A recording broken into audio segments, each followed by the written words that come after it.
I want to, first of all, thank Alex and Teresa for putting together this great event. But my job here today is to interrogate this panel of thoughtful leaders in the sustainability nature space, and they all sit at intersections. So Bonnie Lee worked at Microsoft with 3 E's: environmental justice, employee engagement, and ecosystems. She now works at RMI on climate. Mary Jane Melendez is the Chief Sustainability Officer for General Mills and is going to talk about what they are doing there. And Reno Franklin is a tribal liaison with Pacific Gas and Electric. So all 3 are from different sectors, and I think it's really interesting. Different sectors have different roles that they can play in the nature crisis today, and they're going to talk in ways of how they do that. So we've just heard from Paul about the drivers and the solutions for the biodiversity crisis. And some of them are very obvious when we think about land. But Bonnie, when we think about Microsoft, what was Microsoft's engagement with biodiversity, and how did you build that up at your time there? Yeah, great question. And I think first and foremost, I want to start by saying that before getting to Microsoft, I actually was a conservation biologist. And so nature is near and dear to my heart and is really driving and at the center of all the sustainability work that I do. And I think for anyone who works in the conservation space, you understand really intimately and clearly that nature and the intact ecosystems really is the foundation for everything on our planet. And so you can't talk about a sustainability strategy without thinking about what are you doing explicitly to protect nature. And so at Microsoft, we made sure that our sustainability work focused on 4 different categories: carbon, which many companies do, water, waste, and also ecosystems. Ecosystems was called out as a very specific pillar that we wanted to make sure that we focused on and really thought about what is our impact on ecosystems and how can we positively contribute. So on the impact side, of course, we do operate on land and therefore have an impact on ecosystems. And so we made a commitment to protect more land than Microsoft uses by 2025. And then on the flip side, thinking through Microsoft as a company, as a technology company, what resources and what capabilities does Microsoft have, and how can we uniquely contribute to the positive outlook for ecosystems as well?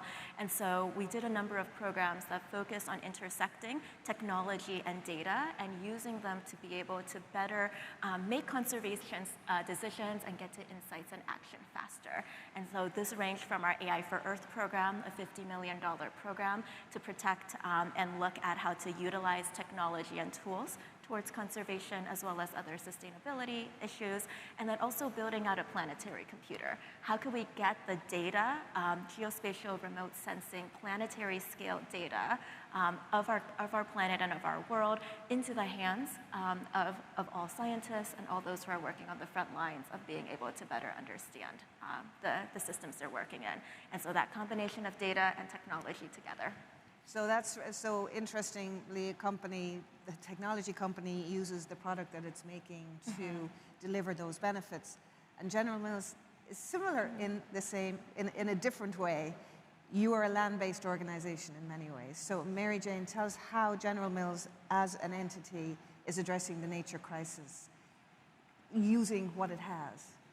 Absolutely. So at General Mills, we depend completely on the health and well-being of Mother Nature in order to operate our business. As a food company, if we can't get the outputs of Mother Nature like oats and wheat and dairy, we cannot operate our business. We are not going to be able to hit any business objectives. We can't grow the business if we can't get that fundamental input from the planet. So for us, we are intricately, tied to nature. And one of the things that we have done is over time really studied our water footprint, our agricultural footprint, and said, where are the places that a food company can make the biggest difference? And we have learned that it's in agriculture, obviously because of our footprint, because of what agriculture contributes not only to climate change, but the potential for agriculture actually, when managed well and in harmony with Mother Nature, to actually help to solve the climate crisis. So back in 2019, we set an ambition to make regenerative agriculture practices across 1 million acres of farmland in the key areas that we are sourcing ingredients. And for us, regenerative agriculture is a principles-based approach to farming and to ranching that really focuses on outcomes. So there may be different practices that farmers implement depending on where they are in the world, their soil type, what they're growing. But what we look for is increased biodiversity, both within the soil and above ground. We look at healthy soil because when that soil is healthy, it can actually sequester carbon out of the atmosphere, pull it into the ground where it nourishes a whole network of life. We look at improvements in water quality and water quantity, and we look at farmer profitability. And today, I'm really proud of where the company is. While we still have more work to do, we have over 1 million acres already within our supply sheds that are advancing these practices. And we're starting to see some really promising outcomes on the farmscape, whether it be that there are more aggregates in the soil or more earthworms and bugs and birds on the lands that are managed regeneratively versus what we're seeing conventionally. And so that to us has been very promising. And again, we are on a learning journey. We do not have all of the answers. We're being educated by farmers and by individuals who've been doing this on their landscape for a very, very long time. But for us, the stacked benefits of regenerative agriculture are very powerful. And what we're excited about is the opportunity for regenerative agriculture to drive both business resilience, but also community and planetary resilience. Yes. And resilience is something that a utility company is always very concerned about, Reno. And a utility company can act in many ways for nature, but with your role as a liaison with the tribes, where do you see that work happening within PG&E? Yeah, thanks. It's a good question, and let me do this the right way first. And Maya Iwato Shima Emta Reno County Franklin Emta Winema Bake Achman. So, hello, I'm Reno County Franklin. I'm also tribal chairman of Kashaya Pomo tribe, and in God's country in beautiful Sonoma County, right on the coast, and proud to be the chairman, but also the tribal liaison for PG&E. So, just acknowledging my Ohlone sisters that spoke earlier, and their elder who patiently waited backstage for them. So, resiliency, oh my gosh. Is everybody here from California for the most part? Let me get a show of hands. Don't be shy. You're the good ones if your hand is up. So, it's a wonderful state to be from, but for us, resiliency is a little different, right? And investor-owned utility and wanting to make sure that we're providing safe and reliable electricity for our tribal customers. And so Pacific Gas and Electric, we have 101 tribes that we provide services to, 58 reservations. And to put that in perspective, that's more than most states or areas combined that for tribes living in it. And so we have quite a few. So the challenge of doing that in a resilient manner is something that we have taken head on. But I think the important part of it is you're not just focusing on the resiliency aspect.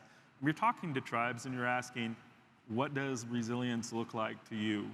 And how are our services to you affecting the ways in which you gather basket materials, affecting the ways in which you do your traditional burns? How are we providing services that don't interrupt your ceremonial times?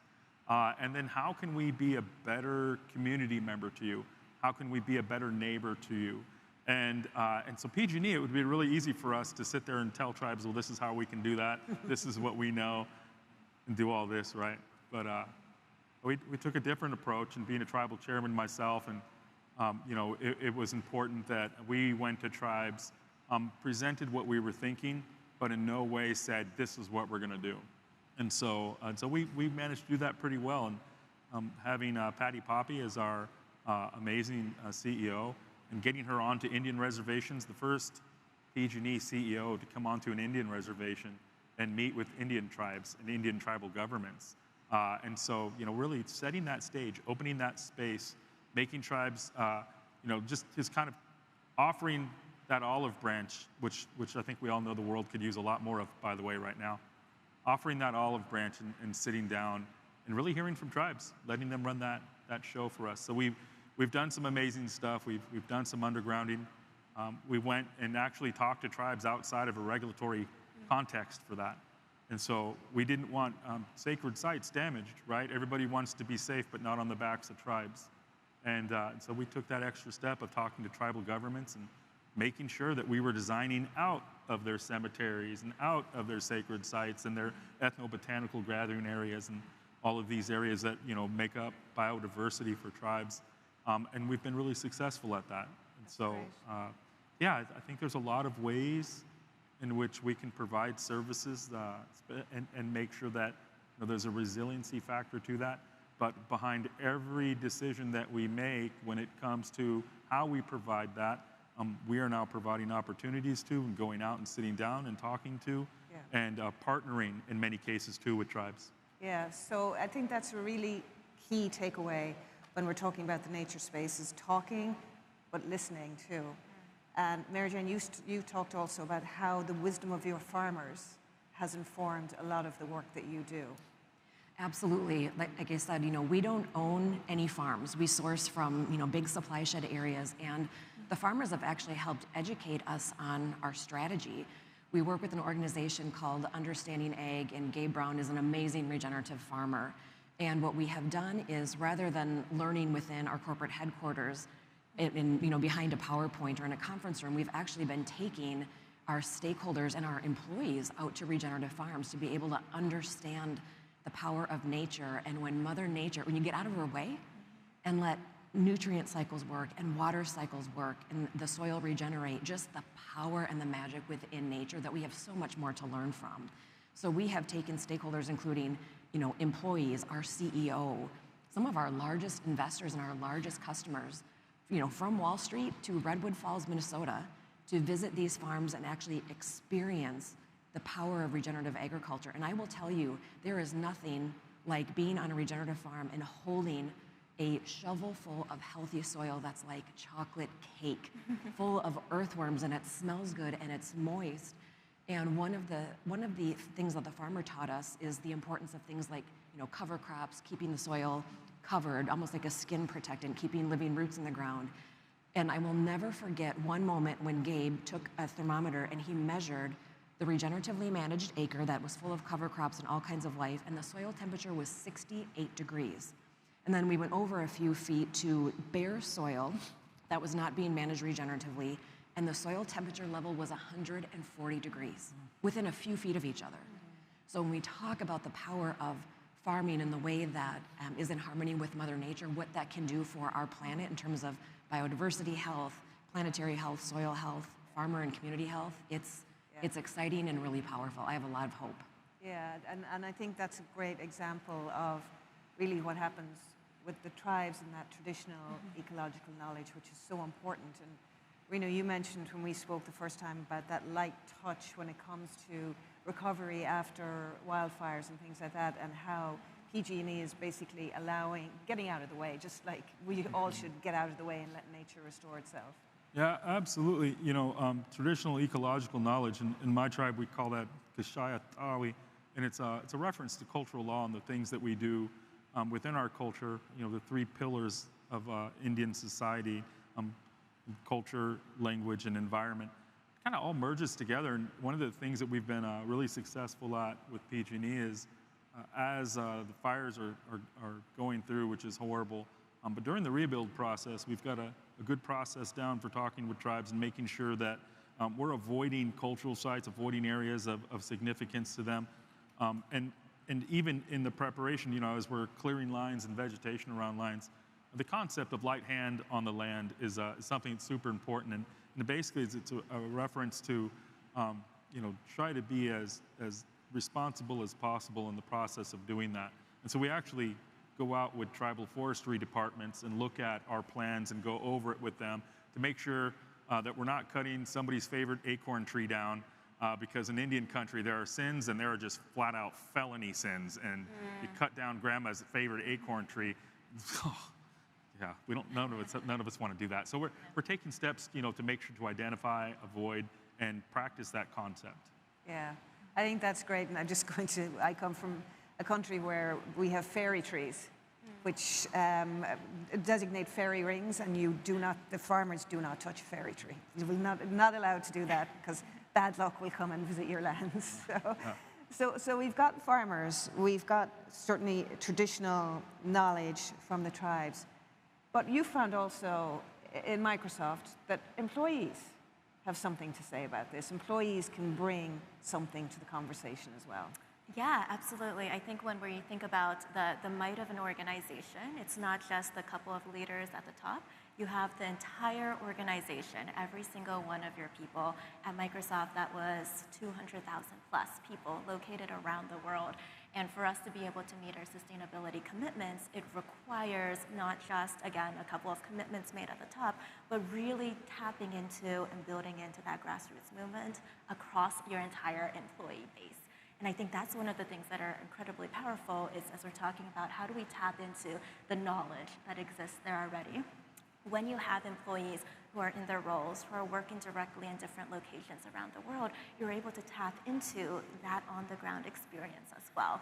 That's not something that you could get when you're sitting in an office far away. And so I think that's something that we've been really excited about when we were working at Microsoft, is thinking through how can we get all of our employees excited about working towards conservation and ecology, and also our sustainability commitments, and all sorts of things from getting them access to sustainability training so that they could understand the fundamentals, to building in pathways for them to be able to directly contribute and capture ideas, things from global hackathons that are run to be able to capture some of those. I think those are all pieces that are really powerful to think through. Absolutely. So listening to all your stakeholders. Yes. As we close out this panel, we said earlier when we met we could talk about this forever, but we sadly don't have the time. But as we close out, I'd like you to reflect on what you think is key in your sector, in your company, for moving the needle even further for nature in the coming years.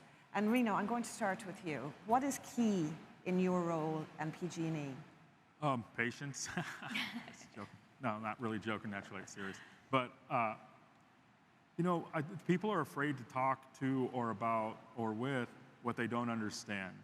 And I think the takeaway for any company is, you know, you don't have to be the expert on how to talk to tribes. You just have to know the expert. And that's an important thing, you know, and one of the final take I think I'll just to all of you, before I thank you for the work that you'll go out and do on behalf of your companies to get them to engage with tribes, is just to say, like, as you develop priorities, whether it's biodiversity, sustainability, across the board, do what you can to seek out tribes and talk to us, because the best laid plan is a plan that includes indigenous perspectives. Been here for 12,500 years at Stewart's Point, and even longer than that, so we could probably chip into some pretty good conversations about goal setting. Great. Thank you so much, Reno. Bonnie. Yeah, I'm now at RMI working on the climate intelligence team, and specifically in our carbon markets initiative. And I think one of the things that I think a lot about is recognizing how could we build into our existing systems and markets ways that we could explicitly care more for nature and care more for each other.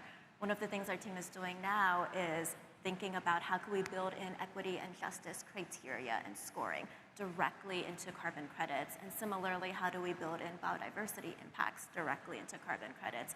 And then even beyond that, how do we think about the system that lots of capital and money is flowing in? How can we make sure that the benefits are being distributed to the communities that are on the ground and have been the ones that have been stewarding these natural resources for millennia? And so I think that's a piece around how do we think about some of the systems that are existing, and how could we make sure that we build them to be more equitable and also more nature positive. That's super. All right, Mary Jane, you've got two amazing closing points that you now have to top off. I would say two items for us that have been game-changing at General Mills have been a clear governance structure, and second, clear integration plans, integrating sustainability across the enterprise, because this cannot be the sole responsibility of a small but mighty central sustainability team. This work is the job of anyone who works for General Mills to help leave the planet in a better place. Excellent. Well, you've all given me a lot of hope with these closing points, and a few goosebumps as well. So thank you very much for your thoughts. I really appreciated this conversation, and I hope the audience did too. So thank you. Thank you.